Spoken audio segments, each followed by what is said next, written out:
Hey Bookaholics, so welcome back to another wrap up. This is my September wrap up, and in September I participated in the magical Readathon, which apparently when my mental health is in a dip, I take incredibly seriously. So today we're going to be going through all 28 books, novellas, and novelettes that I read throughout the month of September. I would recommend that you get yourself a nice cozy drink because we're going to be here a while. Now, I'm not going to go hugely in depth with my thoughts on any of these books because I have been vlogging the entire experience. So if you want more in-depth thoughts on them, then I will link all of the vlogs. I will try and make it as comprehensive as possible down below so you can see which books are in which vlogs. There's a lot to get through here, so let's get cracking. The first one on here, and the only one whose vlog is not out yet, is my book club pick book, which is To Sleep in a Sea of Stars by Christopher Paolini. This one is a epic sci-fi that is part of a series of companion novels, and this one is Paolini's first foray into the adult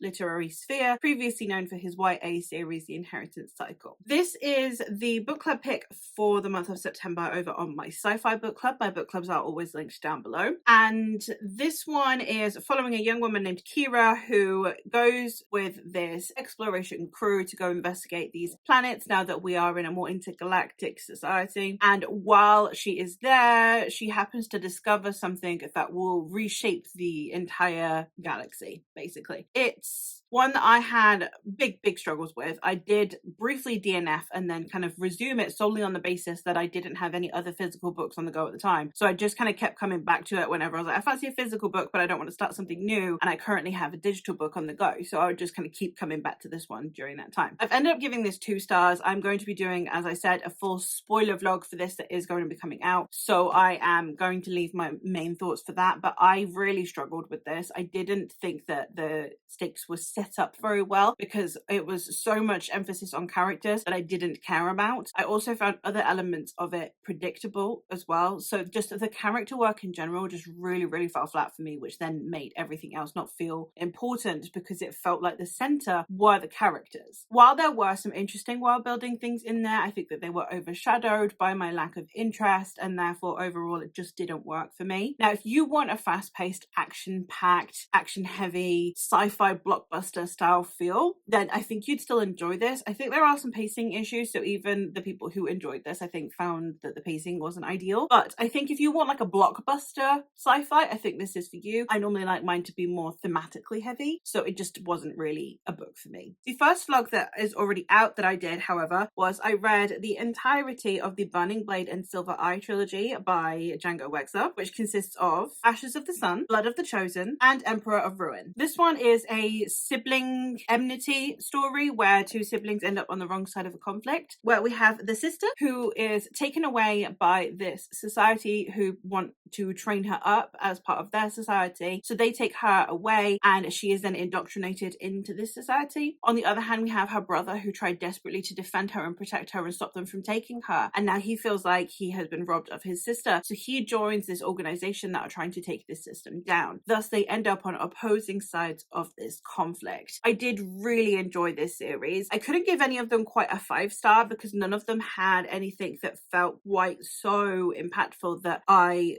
couldn't help but love it. It's not quite there, but it's such an incredible series. The first and last one got a 4.5 and the second one got a 4-star. Not even because of middle book syndrome. As you can see, it's nice and slim. The author paced it really well. It's just that there were certain elements of the second one that felt like went on a little bit too long with the resolution of something, but that possibly was my impatience because I was enjoying it. So something I'd probably have to revisit. But I did really enjoy this. I think it's one of the best sci-fantasies that I've read. I love sci-fantasy. This is in a sci-fi-ish world, but we also have the magic, so it's a fantasy. Fantastic for fans of Star Wars, I would think. That vibe of sci-fi world but has magic to it.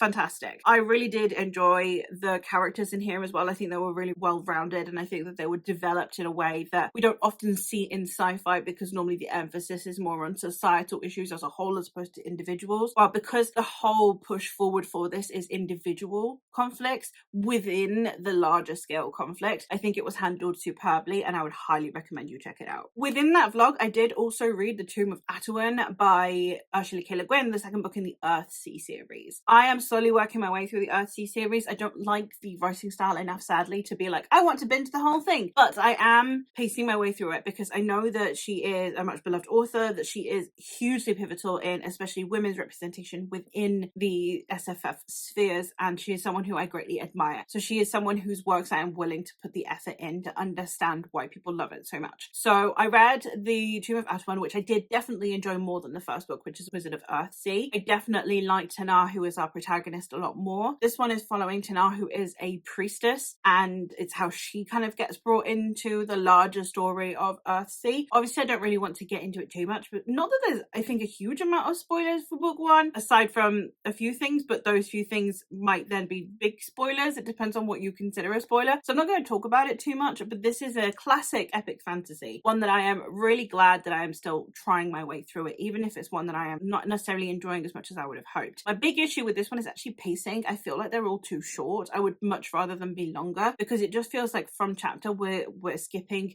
huge chunks to get to the next chapter to push the story forward, which, while this is YA, so that is possible that that was what was intended for a YA audience during its time, I don't think, if you look at YA now, I don't think that it's necessarily the case that we need to just have everything on the go and no development in between. But I appreciate that it is a product of its time in that sense, so I don't know how much of that was the publisher slash marketing versus Le Guin's own preferences, but I am enjoying the world. I just wish that I cared more about the story that we're seeing in each of these individual novels, especially because they're so short. But I did enjoy this one more than the first one, at least. In the next vlog, I did once again read an entire series. This time I read The Witch's Compendium of Monsters by Genevieve Dimova, which consists of Foul Days and Monstrous Nights. In this series, we are following a witch named Kostara, who is the only person to have escaped the Zemei, who is the kind of demon king, the Tsar of monsters in this world. This world is where we have Chinagrad, which is a fortified city that is blocked in by like a big shadow. That means that the people of Chinagrad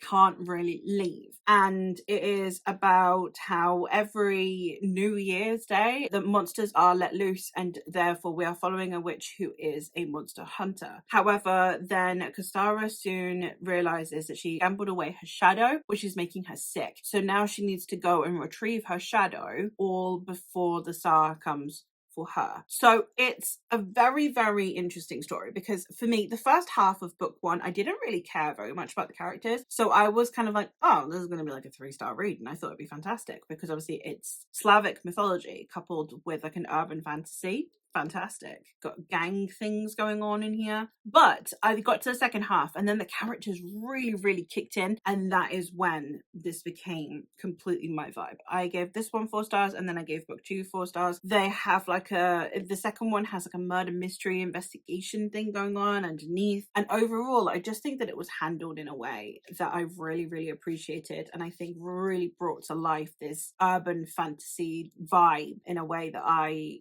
have kind of craved, but that I haven't found readily in a lot of urban fantasies, especially because urban fantasies tend to be contemporary, they tend to be our world. It means that then certain elements aren't able to be manipulated in the same way as they are in a fictional one. So while we do have like a pseudo real world equivalent on the other side of the shadow, which we do get into, within Chinagrad we've got this kind of hybrid of witches and werewolves and all of those kinds of things within what still feels like quite an urban setting. So I had a great time with these. Within that vlog, I also read The Grimoire Grammar School Parent-Teacher Association by Caitlin Rozakis. This was a fantastic read. I had such fun with it. I think that it did a really good job of creating the back-to-school atmosphere from a parent's perspective, which we don't get a lot of the time because normally it's from the child's perspective. This felt like if we were watching a middle grade, but from the perspective of the parents. So normally with a middle grade, you have this kind of like child protagonist who has to save the world and the parents are nowhere to be found. In this one, it's if the parents were around, they would probably be doing something. So I really liked that. I liked the way that it had that competitive atmosphere within certain schools. Not something that I myself have experienced as a child or as a parent, but I know that there is a lot to like push your kids in for like scholarships, and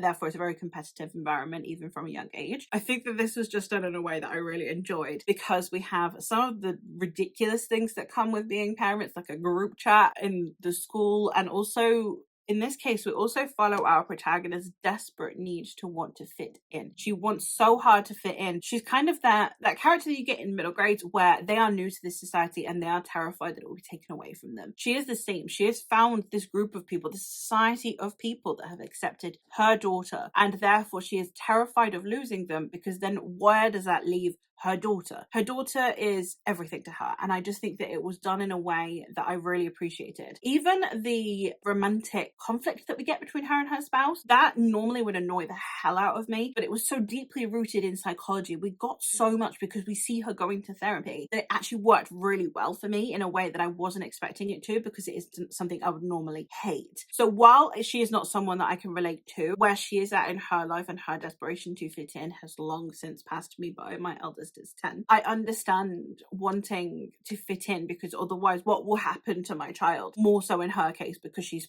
found this supernatural society. I had a great time with it. I would recommend you check this out. Fun time.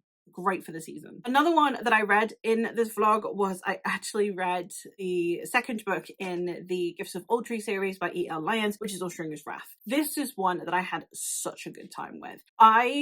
I'm impressed with this one, because the way that book one ended set up that there had to be a trope that I dislike at the start of this book. And I knew that going in. I knew this trope was going to be in there, and I knew it was likely I wouldn't like it. But I went in and I had every hope that E.L. Lyons would at least pull me through it. Even if I didn't like it, that she would make it feel like it was worth my while. And boy, did she. Because I still gave this 4 stars, which, bear in mind that for the first, I want to say 30% of this book, we are leaning into a trope that is one of the ones that I least like out of all tropes. So for her to be able to pull me through a trope that I hate and bring me safely through to the other side was fantastic. The romance in here is quite central and I love it, but the world building in here, if you are someone who wants a fantasy romance where it's fantasy and romance like in equal measure, and you want the kind of politics that come with a fantasy world, you want a vivid setting, all of that, this series is just doing that for me, because the romance is very pivotal. Like, it's not a backseat romance, it is quite central, but the world building, the politics, especially in this one where everything amped up even more, it's fantastic. We have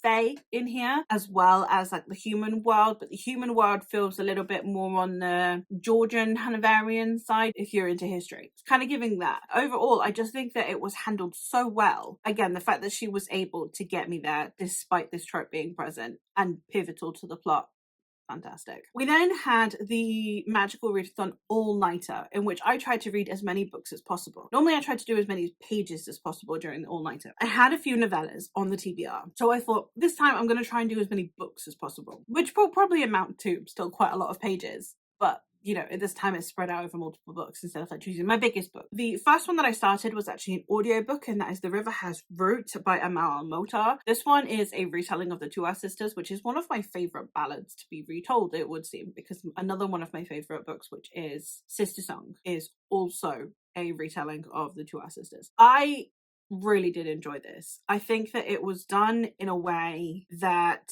was very lyrical, very beautiful, very ballidic. The only problem that I had with it was that the people who are magic wielders, they're basically mages. They're called grammarians in this, which is odd for me. And then there's a lot of emphasis on like, so magic is grammar, and I appreciate that it's an ode to literature and I understand the metaphor. It just didn't land for me whenever I was hearing it, whenever there'd be like, you know, and the river is full of grammar, and I'm like, okay, no, that didn't work for me. But that's the only thing. Everything else about it was absolutely beautiful. The audiobook is definitely the way to go. I really loved listening to that audiobook. It was gorgeous. So yeah, lots of things that I loved. I really loved the bond between the sisters. I loved the way that we reimagined the ending of the Two Sisters Sisters ballad as well, because there are multiple variations on that ballad anyway, so I like the one that we chose. For the most part, I just think that it was great. We had Fae in here as well, lots of Fae heavy month it would seem, but yeah, stunning, loved it. The next one that I read was the Book of Phoenix by Nnedi Okorafor. This one is a companion to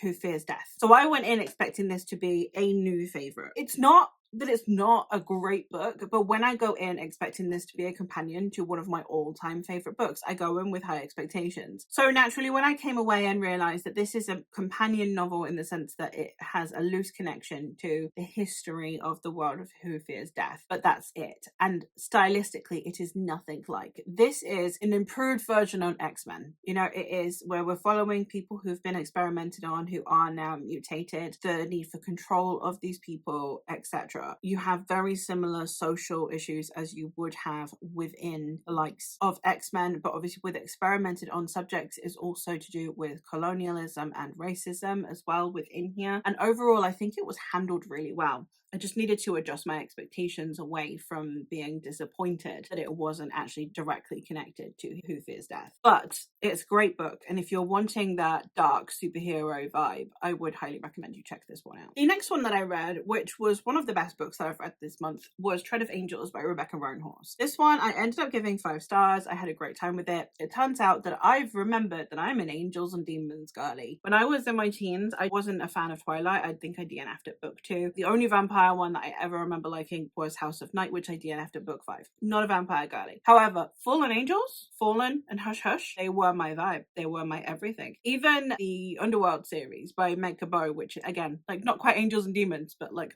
Underworld vibes, fantastic. So we have Tread of Angels, which is angels and demons. We have angels and fallen angels. Actually, in this story, we are following 2 sisters. Well, it's actually from the perspective of 1 sister, but we're following 2 sisters. The one we're following is Celeste, who was raised by her father. She looks like an angel, but she's actually half angel, half fallen angel. But she has no mark that decrees that she's a fallen angel. So her father took her in, and then she kind of grew up around the angels. While her sister, Mariel, is a fallen angel, and she looks like a fallen angel, and she grew up with their mother. And Mariel has now been accused of murder, so Celeste has set about to try and prove her sister's innocence. I loved this. I loved the way this ended. I loved the way that we see the devotion to the sisters in a way that is not depicted as necessarily always healthy as well. The way that this love for each other and the guilt for each other overcomes each other's lives, I think was so well done. And for how short it was, it really did pack a punch, and I am very excited to pick up something else by this author now, because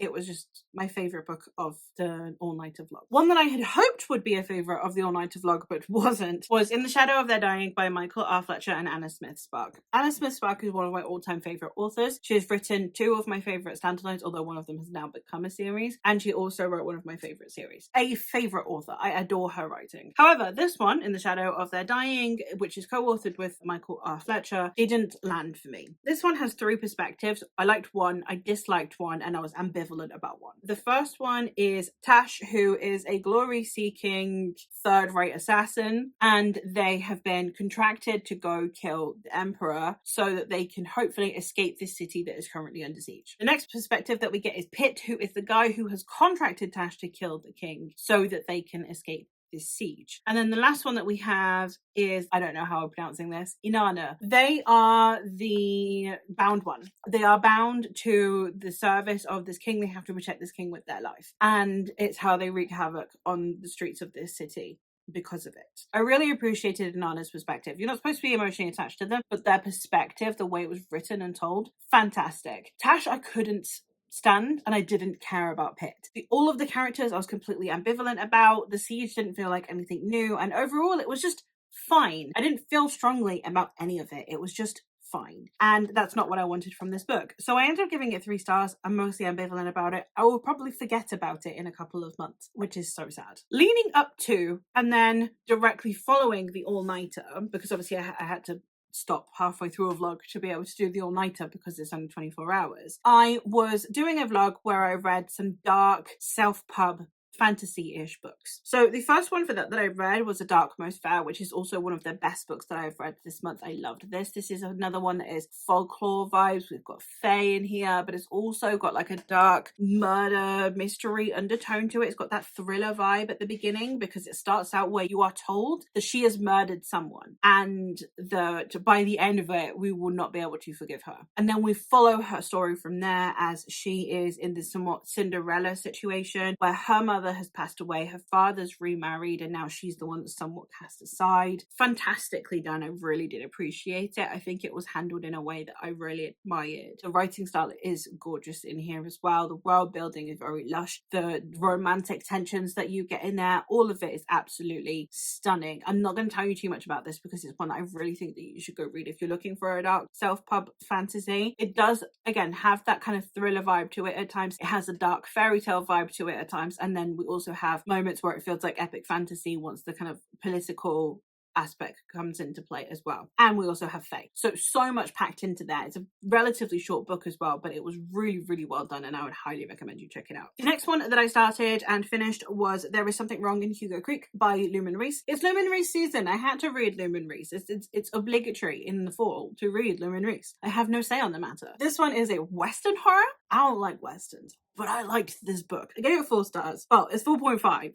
I gave it 4.5 stars. I've rounded up to 5, I think, on Goodreads. I had a great time with it. So this is the story of a woman who is in a town that is run by the Hugos. So we have the mayor of the city is a Hugo, and then the chief of police is a Hugo, and then the little shit that is the son of the mayor goes over to her farm and then commits atrocious deeds, including killing her husband. So then she wants revenge, and she goes to the kind of next village over sheriff being like, can you do something? Because I can't do anything because his family are literally the ones in charge. And they're like, yeah, no, we can't do anything either. So then she takes it upon herself to reap revenge. And while she's at it, she discovers a lot of other things that are happening in this town, including the exploitation of people. And on top of that, we also have this legend of the ghost of this woman as well. So we've got paranormal in there. We've got this kind of like investigative element to it. We've got Western revenge trope, the whole shebang thrown in there. The atmosphere was fantastic throughout. The mother-daughter relationship that we see in here as well, and the tensions between that, also fantastic. The old friendship that she has that she can rely upon, also fantastic. So many things that I really, really did appreciate within this book, and I would recommend you check it out if you're looking for a horror this season. Next one that I finished is one that I just, because I had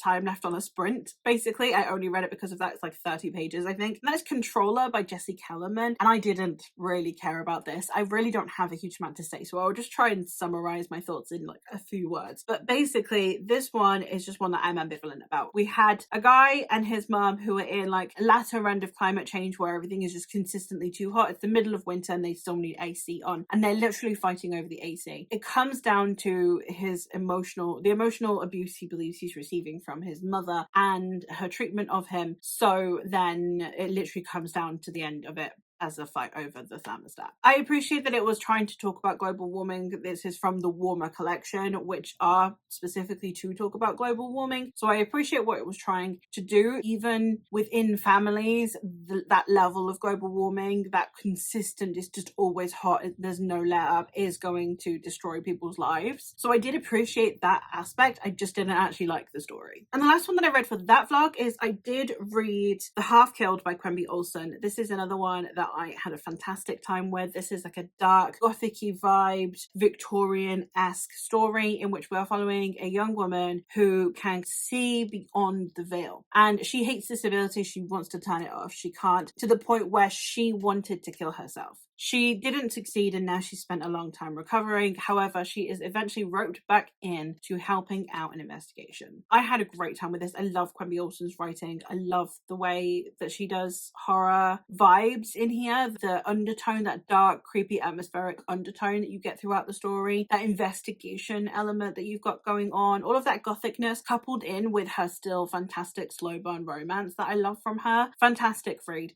very quick and easy. Had a great time. And then the last vlog was my final push, my final squeeze, my attempt at reading all of the final books that I needed to get to cover my prompts. And then I ended up down a rabbit hole. So we'll start with the ones that I actually read for specific magical readathon prompts that had been on my TBR from the start, which are Hamnet by Maggie O'Farrell. This one is my book of the month. It was my favorite book that I read. This is the story of Hamnet Shakespeare, i.e. the son of William Shakespeare, who died at the age of 10. And we are following how this impacts his family. We are following the build up to his death, where his sister is sick and then how he gets sick. We're also following it where we see the relationship blossoming between, in this she's called Agnes, she's more commonly known as Anne Hathaway, and William Shakespeare, so how their relationship blossoms. So we see Shakespeare's kind of early-ish life before he becomes a known playwright versus him then leaving his family to go to London, and how those elements are brought in. I really liked it. We touched upon some historical fact sections, including Shakespeare's father getting fined for smuggling wool. We also see some fictional elements in here that have this somewhat set ethereal vibe to it. We have a slight hint of witchiness going on in here from Agnes's perspective. So it's very, very fiction, but I think it was handled in a way that I really did appreciate. And the tone throughout this was very emotional and I found it very impactful. The next one that I had was Lessons in Magic and Disaster by Charlie Jane Anders. If I hadn't read Hamnet, this would have been the book of the month. I had 4 books this month that could have been the book of the month, definitely. But I ended up settling for Hamnet just because I think it surprised me the most, because this one is the one that had the most weight on it. This is the one that I'd expected to love, so it kind of had a losing battle there. But this one is still a fantastic read. This is the story of Jamie, who is a university student getting their PhD, and their mother May has passed away, and their other mother Serena is now really struggling, and Jamie decides to teach their mother witchcraft. However, Jamie's mother's negative emotions then get the better of her, and it ends up becoming quite a volatile magic, and it's how they need to resolve it together. There are so many layers to this. There are 3 kind of layers of story. We have a story within a story within a story, because we obviously have this book, and then within that we have the book that Jamie is studying for their PhD in Georgian literature, which is a fictional book called Emily, and then within Emily there is a fairy tale. So we get all of those layers within there. We get 2 perspectives. We get obviously Jamie's perspective, which is in first person present, and we also get Serena's perspective, which is in first person past tense, as we see how she kind of becomes to be the way she is. We also have a load of complicated relationship dynamics in here, including Jamie's relationship with their partner Ro, who doesn't know about Jamie's witchiness, and then Serena in the past timeline with their relationship with May, and then obviously Jamie and Serena's relationships with each other. Again, we've got Georgian literature in here, we've got witchcraft in here, and we've got familial bonds in here. There were so many elements in here that I absolutely loved. And while it did pull through at the end, there was a section there that I was really wishing that we were talking more about a real book instead of Emily, the fictional one. However, it did pull through in the end. So no criticisms really, loved it, would highly recommend. And the last of my quote-unquote obligation reads was The Song of Achilles by Madeline Miller. This is probably my biggest disappointment of the month? I had 3 big disappointments this month. This is one of them. I gave it 3 stars. It's not that I actively disliked it, but Circe is one of my all-time favorite books. So I was really hoping that I would love this book. And it was fine. I think for me, the thing that I loved about Circe was that we took a whole new perspective on the Odyssey. We're not actually following the Odyssey. The Odyssey is happening in the background and we hear occasional bits of it. And then the only part of the Odyssey itself that we get is the part that we see Circe in within the Odyssey. Everything else is just happening around her. And it had huge commentary within it. This one is the Iliad, just from Patroclus's perspective. But Patroclus is there for the majority of the Iliad until he dies. So this is the Iliad. We get the build up to the Iliad, including the sections around Patroclus getting banned from his homeland and getting sent to live with Achilles, the build up of their relationship. And while it did flesh out these characters a lot more and give them a lot more agency, I suppose, within the story and make them feel like real people, it didn't add anything new to the plot that made it worth my while to read. Because I've read the Iliad. I don't need to read another iteration of it. I don't love it enough that I need to read the same story again and again and again. And it's such a story that is told so much that I felt like having it maybe from a slightly different angle would have worked better for me than what we got here. That being said, it is really well written. It is gorgeous. I do definitely appreciate Madeline Miller's writing style. So no real issue with the book other than that I wanted more from it. I also read 2 books so that I could then cater to my later obsession. We'll get into that in a minute, but basically I read books so that I could work them into prompts. So I read 2 novellas so that I could work the prompts in a way I wanted to. So the 2 books that I read for that, the first one is But Not Too Bold by Jose Puello. This one was a very, very strange book, but it was a really good book. It's gorgeous the way it's written, absolutely stunning, fantastic gothic vibes. And in this book, we have a spider-like person and someone who is going to go work for them, who wants to find out what happened to their predecessor. Not a new setup, but handled fantastically and very odd because of this spider-like lady. And we also have some kind of borderline erotica going in there, which was very interesting. So odd premise, but I think it was really well executed. I can't say much on it because it is a short novella. It was a very interesting concept in both themes and in setup, but beautifully handled. And the other one that I read, again, just for the sake of fulfilling some prompts, was The Empress of Salt and Fortune by Nevo. This has made me realize that I don't think Nevo is necessarily the author for me, because objectively I know that this is a good book. Like, I can't find anything particularly wrong with it, but I didn't connect with it. I wanted to care so much more about the characters and what was happening. I really wanted to love it because I wanted to read this whole series, but I think I'm going to be DNFing the series here, sadly, and I won't be continuing. Again, I appreciated the writing style. I just didn't really care about the story so much in this one, and I definitely didn't connect with the characters at all. So it's got 3 stars and I'll just DNF the series because there's no point in dragging myself through the mud to try and make myself love these when there are so many other things I want to read. But that being said, most of this was to cater to the fact that I fell down a Regency romance rabbit hole. So I started out where I just thought I would casually read The Duchess Deal by Tessa Dare in the background. If I ever needed a digital book to just quickly pick up on my phone if I'm busy. No. It became my whole personality, my entire personality for the last 2 weeks of September. But all I wanted to do was read Regency romance, and I had a TBR to fulfill. Have you seen this TBR? Have you seen it? So yeah, every time I would start, so for example, with some of the latter books, I would read half a book throughout the day because while my kids were at school, I'd read for the whole day. And then at night, I would read an entire Tessa Dare book, be up till 2 in the morning. And I did it every other night. It was insane. Towards the end, I was reading at least a whole romance book a day. It was insane. So we started with The Duchess Deal, which I absolutely loved. This was my favorite until recently, but within this month, this is my favorite of the Regencies. Loved this one. In this one, we are following a seamstress who shows up at a duke's house because a wedding has been called off, but they're not paying her for the dress that she has made. So she shows up at his house to be like, hi, you're going to pay me. And he's like, no, I'm going to marry you. He needs an heir. He has suffered a horrific injury during the Napoleonic Wars to the point where he has burns on the side of his face, and he deems himself too hideous to marry. But she's a seamstress, so the idea is, once they've reproduced, she won't have to have anything to do with him. He just needs an heir, but obviously it will elevate her status. She'll have loads of money, so it will actually benefit her as opposed to one of the other women who would just be kind of stuck with him if they were of the same peerage as he is. So we're following her during this time where they kind of get together to produce an heir, but obviously they eventually fall in love because it's a Regency romance and that's how they work. Loved the main character in this, loved the main dude in this. Fantastic. So then obviously I continued on with this series and I am now up to date with it. So I read The Governor's Game, which is following a young woman who is actually a timekeeper, and she shows up to this guy's house and she's like, I'm here to learn my services, but he's interviewing governesses and she doesn't know. So he hires her as a governess because he cannot find anyone to be the governess to his 2 wards who constantly push away every single governess. It's Mary Poppins, Sound of Music style. The family are dysfunctional and you need an external person to come in and make their lives better. So she's very Maria von Trapp in that sense of, she comes in and she's like, actually, if you stop being an ass, they would stop misbehaving so much. So we have the governess and the duke falling in love with each other.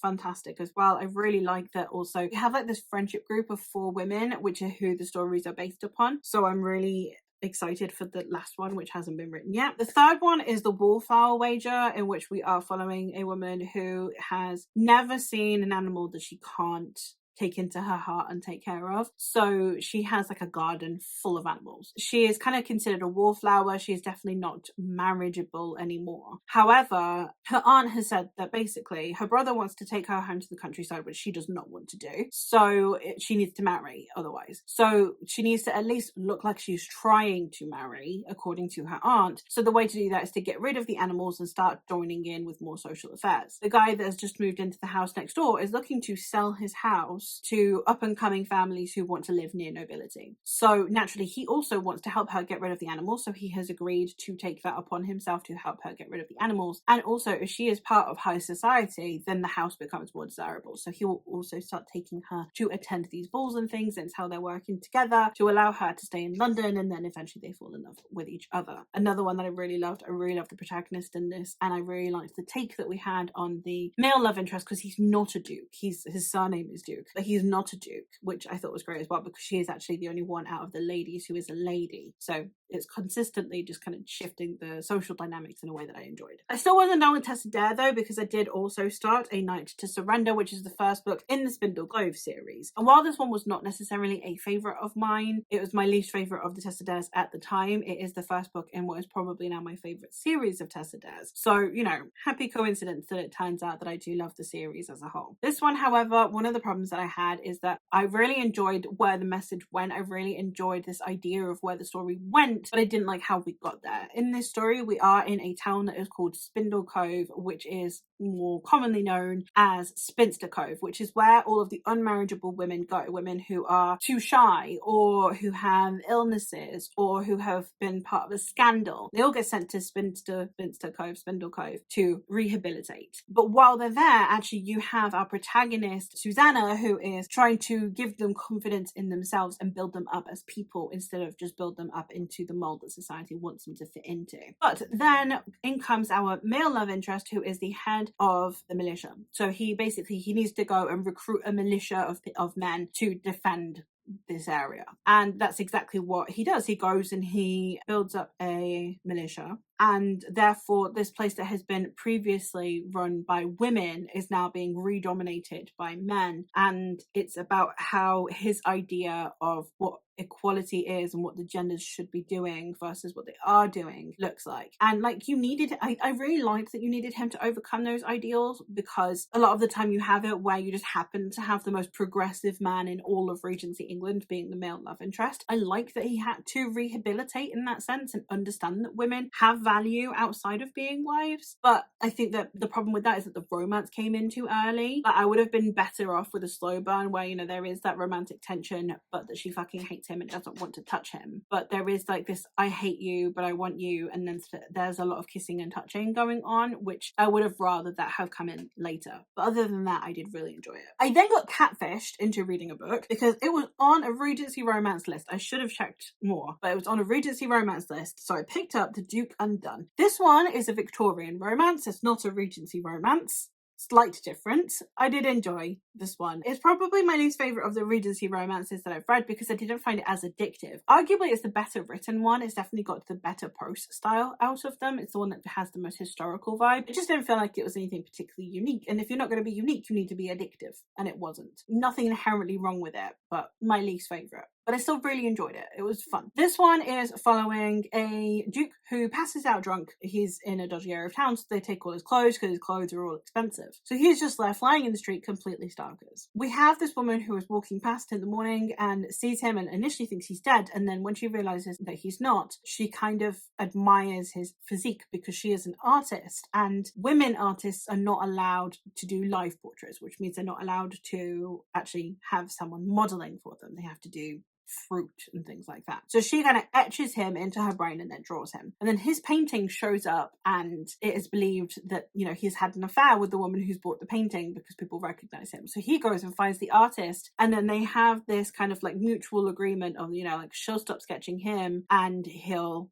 help her out because her family's building is potentially going to be knocked down by developers as part of gentrification. We also have an investigation in the background going on, and we also have where he is feeling the way he is because of like familial trauma. So there's lots of things going on that I really did appreciate, and I did enjoy those aspects. I just wanted it to be more addictive than it is, and I wanted to fall more in love with our male lead than I did. One that I didn't technically finish, but I am going to put in this video because the majority of it did get read and it fits this vibe more, is that I did read Netherford Hall by Natania Barron. This one is a Pride and Prejudice retelling, but it's Sapphic witches. In this story, we are following a family who have just lost everything in a fire around their house, which should not have been able to happen because they had wards, but only 3 of the family members survived the fire. So they have now moved to their country estate, which they have not been back to in decades, in generations. And they've moved back, and our protagonist is now realizing how much she needs to do and how much her family have been failing this country estate. At the same time, on their land, they have a family who are living there who